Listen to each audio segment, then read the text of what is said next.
Hello, class, me again, and this time I'm broadcasting from my own dining room slash office back at home.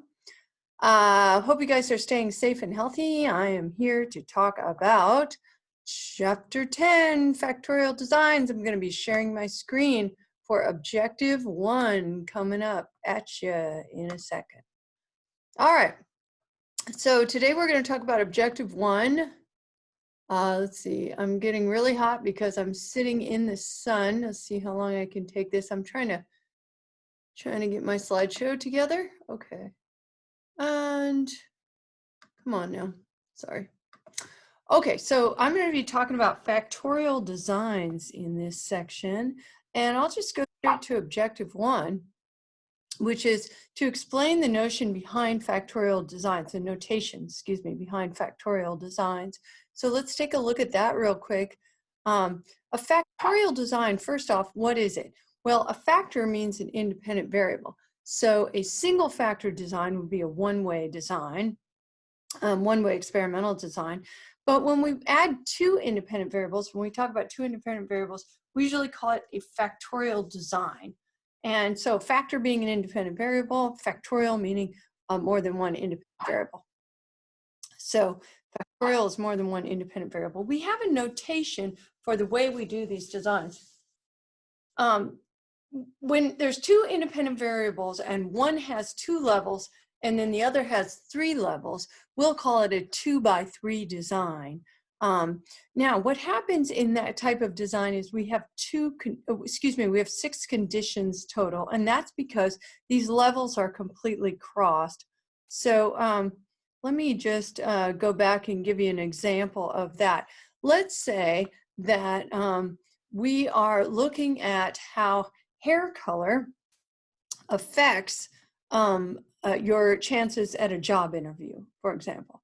And so we'll have a blonde hair color versus a brunette hair color, and that would be one factor. So that would be our factor with 2 levels. And then we want to look at another factor, which is what you wear. So whether you wear a very casual outfit, whether you wear a business casual, or whether you go formal in your outfit. So you got 2 kinds of hair color, and you got 3 different outfits. So therefore, we have a 2x3 design. 2 independent variables, one being hair color, the other being outfit. One has 2 levels, the hair color, and one has 3 levels. Now, what will happen is we'll get 6 conditions total because each condition will be totally crossed. So there'll be a blonde hair condition with in a casual outfit, in a business casual outfit, and in a formal outfit. And then there'll be a brunette in a casual, business casual, formal. Altogether, there's going to be 6 conditions there. So let's take a look at some examples of those kinds of notation. So in a 2x4 design, how many independent variables are there? And I want you to just pause this now and take a look at these questions and see if you can get it, and then I'll go over it. So in a 2x4 design, what we have are 2 independent variables because there's only 2 numbers there, and each one will denote a different independent variable. If I multiply those, I can get the conditions. So 2 times 4 is 8 conditions.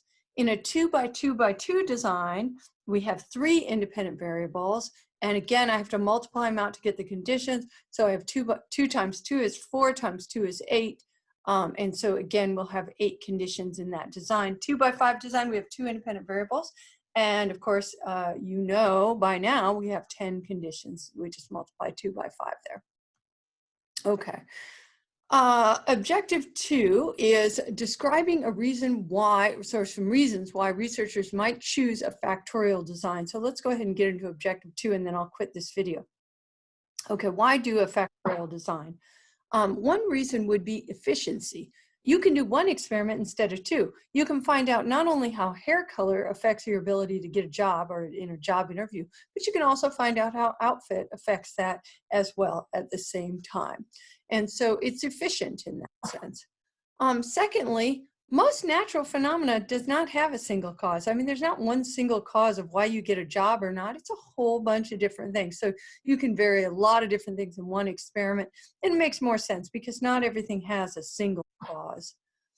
And then thirdly, it allows for an examination of an interaction. And that's the influence of a combination of variables on a behavior. So in this case, on how you do on a job interview, on whether you get a call back. It's influenced by a combination of variables, and they might happen in kind of complicated ways. And we'll talk about interactions in a little bit. Okay, well, we're going to go for objective 3 in the next video. So I have a question for you. Can you see that my hair is turning somewhat green from the black dye that's coming out, and it's starting to look a little bit green? I don't know if you can see that. Ask me why I have green hair right now in an email, and that will show me that you're watching these videos, and I'll award you some extra credit points. So you guys have a great day, and get some more videos when you get a chance.